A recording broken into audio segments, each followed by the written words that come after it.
గురుభ్యో నమః. ఓ శ్రీ మహాగణాధిపతి నమః. అందరికీ నమస్కారం.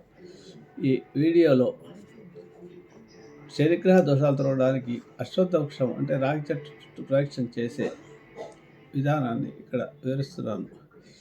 అశ్వత్థ చెట్టును శనివారం నాడు మాత్రమే తాకడానికి వీలవుతుంది, మిగతా రోజులు తాకకూడదు. కాబట్టి ఆ రోజు పూజించి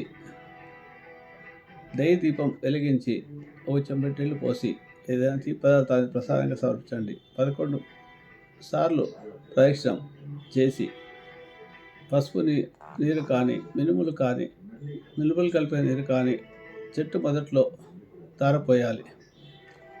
దారపోసి 11 సార్లు ప్రదక్షిణ చేసేటప్పుడు ఈ శ్లోకాన్ని పఠించాలి. అశ్వత్థాయ వరేణ్యాయ సర్వేశ్వరాయ ప్రదాయినే నమో దుస్వప్న నాశాయ సుస్వప్న ఫలదాయినే మూలతో బ్రహ్మరూపాయ మధ్యతో విష్ణురూపిణే అగ్రత శివరూపాయ వృక్షరాజాయతే నమః అని శ్లోకాన్ని పఠిస్తూ 11 సార్లు ప్రదక్షిణ చేయాలి.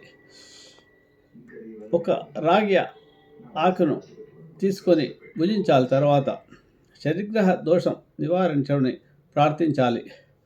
ఈ విధంగా 11 రోజులు కానీ 11 శనివారాలు కానీ ప్రదక్షిణాలు చేస్తూ ఈ ప్రక్రియను పూర్తి చేయాలి.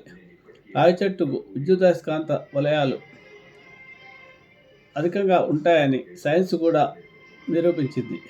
కావున సత్ఫలితాలు తప్పకుండా లభిస్తాయి.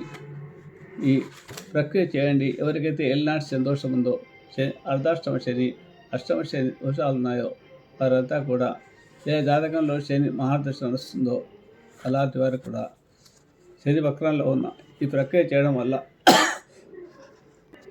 శని దోషాలు తొలగుతాయి. శుభమస్తు.